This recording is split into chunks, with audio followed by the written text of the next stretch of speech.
The rise of quant investing in India. Joining us on stage, ladies and gentlemen, is the founder CEO of Vrit Research and Capital Private Limited, Sonam Srivastav. Well, joining us on stage we have is a quantitative finance expert pioneering AI-driven portfolio management in India. With over a decade of experience at HSBC and Edelweiss, she's renowned for her innovative approach emphasizing transparency and efficiency. She's going to talk about the rise of quant investing in India. Over to you, Sonam. The mic is working. Hello everyone. Hi, I am Sonam Srivastav. I am the founder of Right Research. Would love to know how many of you guys know about Right Research? Oh, quite a few. I'm so happy to hear that. I'm so happy to see that. Right Research is a company I started 5 years ago, and we've seen the whole journey of this bull market in the last 5 years, and everything that we do is based on quant concepts using data driven methods and a little bit of AI to do our investing. And very interestingly, last 5 years have been excellent for this philosophy, right? So I think in the last 5 years, many people like me have proven that quant investing has a big future in India. Indian market is evolving, so many things are coming up, the breadth of the market is expanding, and that is why quantitative methods which are much more efficient in how we invest have proven to be quite beneficial. I have a short presentation for you guys that is being set up, and in the meantime they sort of set it up. I'll give you a brief intro about myself and what we do, right? So I have been working in the quantitative industry for the last 12-15 years. I sort of started my career in 2011 with this company called Forefront Capital, which was acquired by Edelweiss. We used to do quantitative investing using data driven methods in India, and I worked at Edelweiss for 4 years in their algo trading group. I worked at HSBC after that. In 2019 I started Right Research. Now from 2019 to now, it's been a very interesting journey. When I started in 2019, nobody in India sort of cared about what quant investing is, or if I said that I'm offering a quant strategy, did not excite anybody, right? Because nobody was looking for it. Now I think the market has evolved so much. People have seen so many momentum driven strategies do really well. You are seeing so many people talk about algos. I can see so many excellent products that are being put out in this session itself, and now I can see that whole shift is happening. But even with all this shift, what you will realize is that quant investing is still a very small portion of the Indian market. Globally, if you look at it, I've had a chance to work at some global organizations, and what I've seen is globally quant investing is a much bigger part of investing for people. Almost 30 to 40% of all investing globally happens through quant methods, whereas in India it's a very small percentage. It is less than 5%, and I think that evolution is happening where we're seeing quant strategies becoming much more prevalent in India itself. So yeah, I think I've got my presentation up, and I'll take you guys through what I have to say about this topic. So I gave you a brief introduction about myself. Like I said, we've had a very interesting journey in the last 5 years where we started with this platform called Small Case, where we publish our strategy. I'm sure I have a few subscribers in this audience, and we did these investing strategies based on momentum investing, factor investing, which did incredibly well in the last year. It's actually the anniversary of our PMS strategy that we started around a year ago, and again it has gotten a lot of good response from various sections of the audience, not just the tech folks, but also the more mature investors, also the more people who want to learn more, especially the younger folks who really appreciate it. And in this presentation I'll take you through some of the concepts that we follow along in our journey, right? So first thing I'll talk to you about is what is quant investing. So I think when we all do investing, whenever we are taking our investing decisions, what you would see is some of us would look at the fundamentals of a company, will create a business model, right? We'll say, okay, this is the projected growth that I see for the company, that's why I'm going to invest. This is the projected valuation that I see for the company, and that's why I would invest. Some people will just say, okay, I'm hearing a lot about this company, everybody in my WhatsApp group is buying, so I'm going to buy this company. Somebody will look at a chart, they look at patterns, and they'll invest basis of it. So a quant investor like me is not doing anything different. I am also trying to look at the same things, but what I try to do is I try to put all of this in terms of data, and then I validate my hypothesis using statistical models, right? So let's say I have to invest based on momentum, right? So what is momentum? How do you define momentum? I'll play around with it. Let's say I'm looking at previous returns to represent momentum, or let's say a technical indicator to represent momentum. I will put that through data, look at historical data and see what is the potential of outperformance basis of that indicator. Is it statistically valid? And if that works, only then we will participate based on it. What we do after the statistical validation is create a totally systematic strategy. So like a back test that is well validated across different time horizons, and then we follow along with a systematic process. When you're following along with a systematic process, it has a lot of advantages, right? You end up removing the biases. Like we said, many investors will jump into a stock when they see everybody is buying without looking at the valuation. Sometimes what you will do is you might not sell a stock because you are the one who did the analysis and you are the one who bought it, right? So removing all these biases is one big advantage that quant investing brings in. Plus, you put investing as a data driven flow.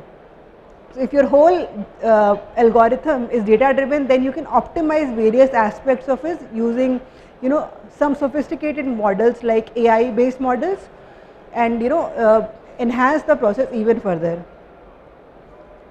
So here in this presentation, I'm going to talk to you about investing strategies as against trading strategies. So trading strategies typically are the ones where you're looking at chart patterns and technical indicators. What we're talking about here is more like investing. What we're trying to do is find stocks that we can hold for slightly longer term, right? Find stocks that we can hold for weeks and months and even years, right? And do it totally basis of these quantitative methods. And I'll walk you through what are the methods that you can actually use to create your investing journey in a data driven fashion. So the first thing that we do when we talk about quant investing is something which is called factor investing, right? So factor investing is nothing but trying to understand what are the factors that influence a stock's performance, right? So whenever you are trying to look at anything, right? Whenever you are trying to, for example, model, that I have to reach destination A to B, how much time is it going to take me, right? There are various factors that you will look at. Is it, how much is the traffic? Is it raining? All sorts of things you will model, right? Similarly, when I'm trying to understand why will a stock do well for me, what will lead to better performance, what are the factors that will help me explain the performance of the stock. So here we will look at, the previous understanding that people used to have is that, okay, some of it is dependent on the market and some of it is just because portfolio manager has picked it, right? You would attribute most of the performance to a portfolio manager skill, but in fact that is not the case. You can explain a majority of the stock's performance based on these factors, right? So for example, the valuation of the stock will explain some portion of the returns. The growth that the stock is showing will explain some portion of the returns. The trend that the stock has will explain some portion of the returns. And then there are certain other metrics like quality, how analysts are rating, the forward looking estimates that will explain portions of the stock return. And using data, you have actually demystified almost 90% of the stock's performance, right? So 90% of why a stock moves in a certain fashion can be attributed basis of these data points, And that is the big advantage that factor investing brings in, that it makes your investing process very transparent, right? Instead of, you know, being amazed by what happened, you can actually say, okay, this stock went this way because of this reason.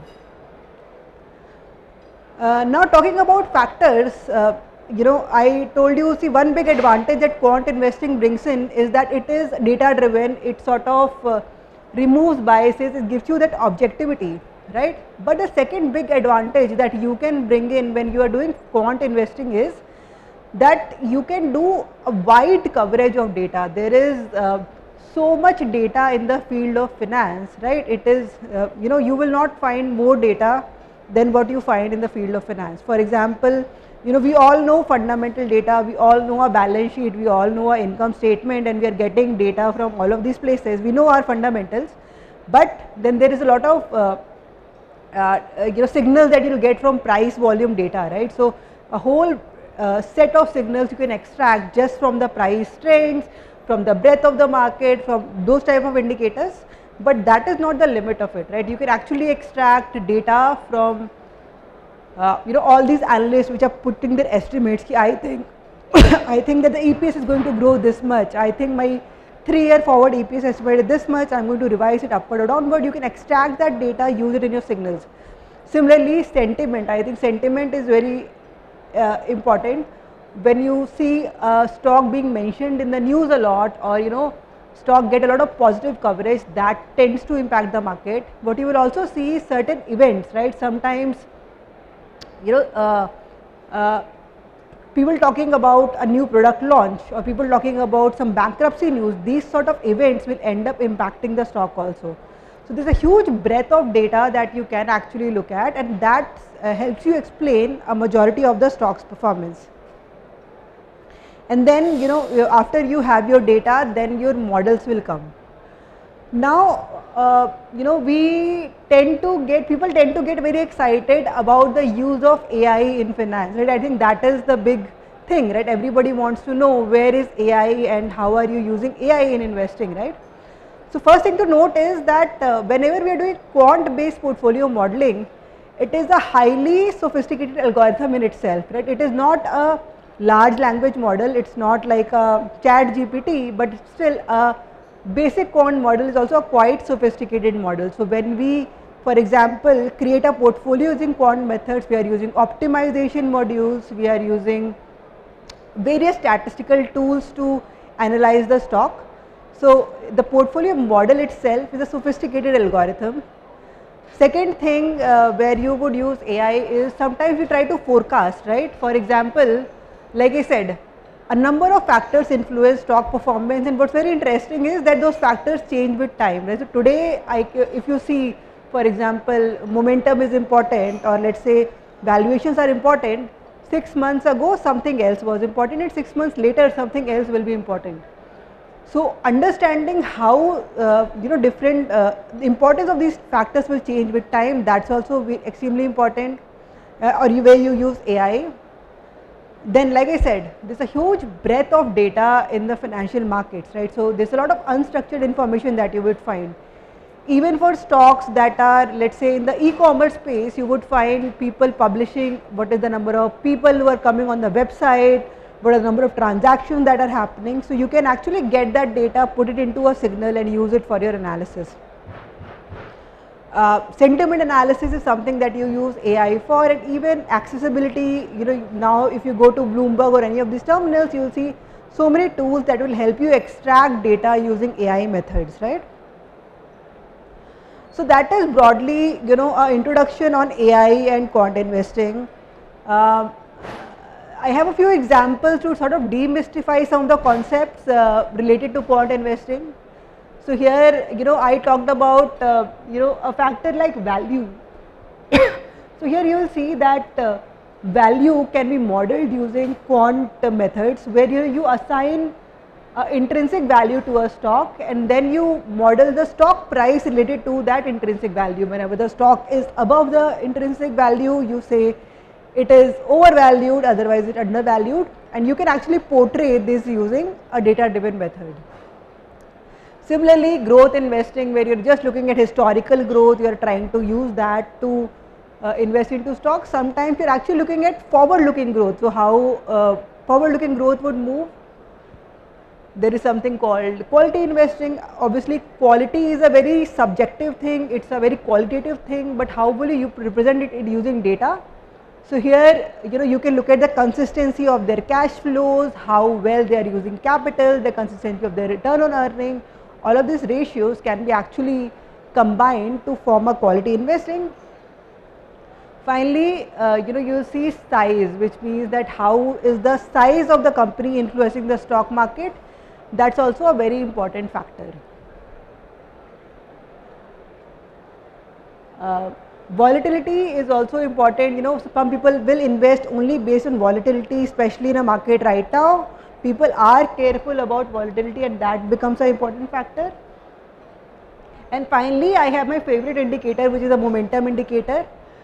When we talk about momentum indicator, a lot of people will say, why invest basis of momentum, right? Investing should be on the basis of fundamentals, right? The valuation of the stock should govern why a stock goes up or down. But momentum investing says just buy something that whatever is trending, and which is very counterintuitive, but there is a lot of reason for it. See, for example, you will see that the stock market has so many people who are buying and selling, right? The prices are defined by supply and demand. So whenever there is a lot of demand for a stock, only then the price trends up. It's not just because of valuation. It's only when a lot of people recognize the potential of the stock does the price go up, and that is what the momentum investing strategy sort of explain. Now, having understood all of these factors, you would, what we do next is we try to understand how the performance of these factors has been historically. What you will notice on this chart is a few very interesting things, right? Number one, this black line at the bottom is the market. So all of these factors have actually done better than the market, right? So all of these factors have actually done better than the market. That's the first thing you will note. Second thing you will note is that momentum investing based on trend, has in fact done the best, right? It is the best performing factor. And the third thing you will note is that nothing works all the time, right? So even your best performing factor has a time when it's doing the worst, right? So, obviously these factors have helped us understand the market quite a bit, but there is more to the market that we have to understand, and that is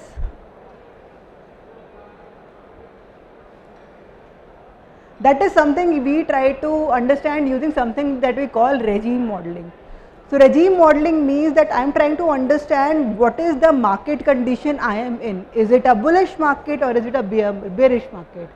And how do you explain that, right? So what we try to do is we look at a few macroeconomic signals, few market related signals, and we combine these macro as well as technical data to forecast how the market will be in the next period.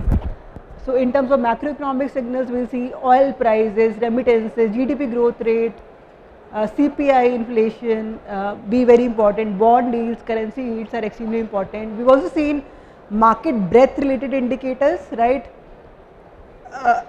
They tend to be quite important, and we use that to forecast how the market would be. So even a very naive trader will tell you that when there is a high risk, then you have to be safer. When there is low risk, then you have to be aggressive, right? So that is what we are trying to do using a quantitative method. Whenever we are seeing a lot of strong trend, we take risk, we invest into momentum. But when we see that the market has become risky, we tend to reduce our risk and become a little bit safer in our allocation. So our whole investing process itself becomes like a data driven algorithm, where you have data analysis to understand these factors, a whole breadth of factors. Then you have your optimization algorithms, which are looking at obviously getting better returns, but also reducing risk, right? Risk is extremely important, but not just return and risk. When you are investing for the long term, then you also have to be careful about cost, right? You don't want to have a lot of turnover, a lot of churn that leads to a lot of cost for your strategy. So you are optimizing for that, and that finally gives you an optimal portfolio. So I have an example which will help us understand few of the stocks. So I have a stock here, for example, and you will see why do you select this stock? You will see this stock being rated on these number of factors, right? So you will see this has a very good momentum rating. It is lagging in terms of value, but its volatility is very good. Its growth is strong, its quality is strong, and liquidity is strong. So in a scenario where momentum is a favorite for investors, this stock will be picked up to be a part of your portfolio. Again, I have another example here where you will see again this particular stock is being rated on these metrics, and depending on the scenario, we'll be picking this stock. Finally, our investing journey becomes a combination of these things. First is understanding the factors that can influence stock returns, and I'm not saying that everybody needs to understand each of these factors. You will see there are investors who only look at value, or there are investors who only look at momentum and still end up doing consistently well. So you have to find your expertise in any of these factors. Second is be careful about the regime in the market. What works in one market might not work in another market, so you have to be cognizant of that. Third is when we are doing quant investing, then you have to be careful about risk management. You have to be careful about cost management, because data moves very fast, and if you are trading every day, then you are incurring a lot of cost. Finally, there's a lot of attribution that goes through. Trading quantitatively is a whole process. You might create a system, but the system always has a scope to improve and grow. So there's a lot of attribution that goes behind it. You have to validate your signals, your data, your models very regularly, and that helps you create a consistent strategy.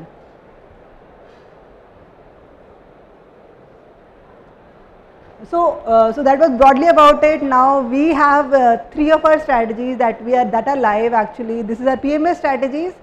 One is our multi-factor strategy, where we actually jump between these different factors, and obviously the last 1 year has been amazing for our strategies. Like I said, we just completed 1 year, and we've given close to 74% returns in this market, which is much better than what the market has given. We also have a couple of purely momentum driven strategies, one multi stock momentum, and one is a high risk 10 stock momentum, where you will see high risk, high returns. We have different variations of these also available on small case. If anybody wants to invest small with us, small case is a great way to start. Typically, these strategies would have 20 to 25 stocks. You'll put limit on exposure, and we sort of would change our allocation on a monthly basis.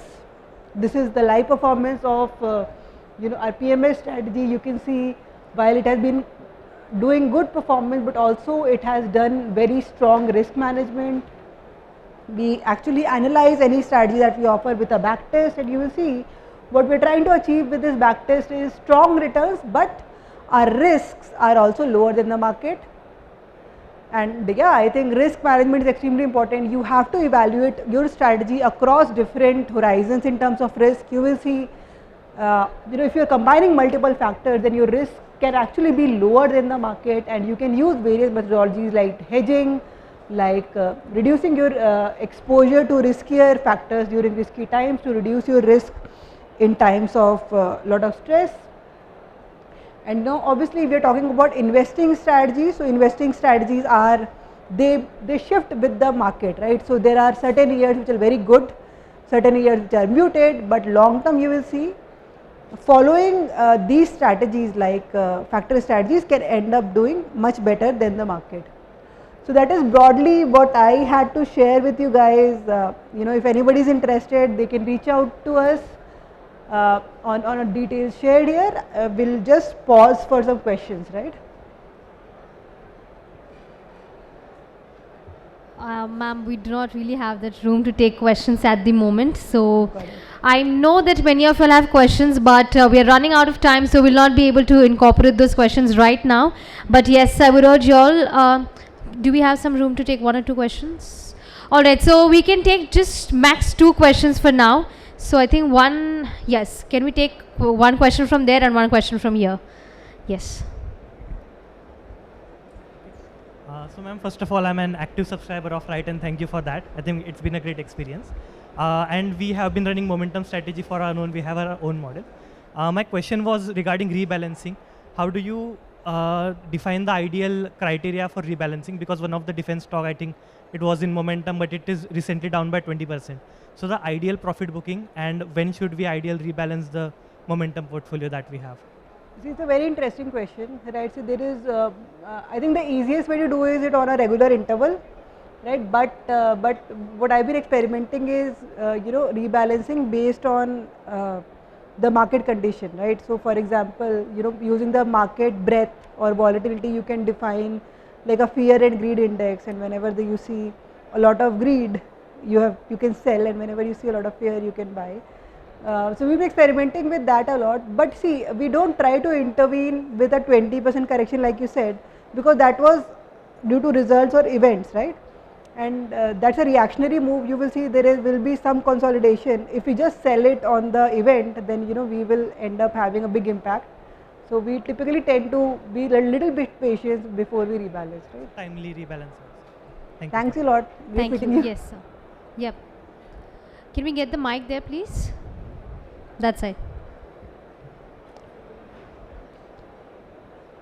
So There. you're at the back end of the hall, this side.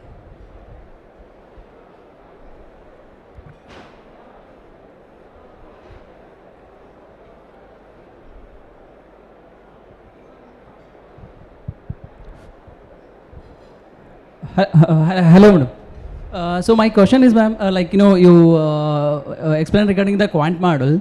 So when we are picking the stocks, we supposed to see the demand and supply, and so few indicators like volume. So the demand is increasing or not. So my question is, ma'am, so what if the demand or a supply is created by some, so few offshore companies, so few companies, so they will be rigging the prices and inflating the prices. So do you have any kind of, quant model? So where we can recognize that is it, correct, the demand is going like, so my question is.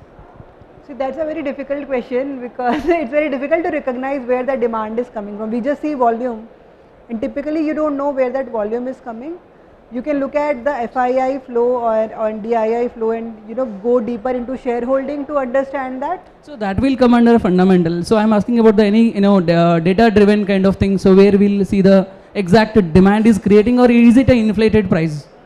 So Right, yeah. right. So if, see, for example, if the price rise, you can actually look at the consistency of that volume and consistency of price rise, right? It is just like a one-off event, then that could be something fishy. But if there is a consistency of price rise with volume, I think that would be a clearer indicator. But yeah, I haven't actually experimented with this, trying to understand people who are spoofing yeah. the market, right? Yes, ma'am. Thank you. Yeah. All right, thank you. So we'll do not have room for any more questions, but yes, you can definitely connect with Sonam offline I'm here. for more questions. Can we give a big round of applause for her one more Thank time you, guys. for really sharing those key data points I'll with take us? a Thank picture you. like that, guys. Yes, let's cheer up for her. Come on, everyone.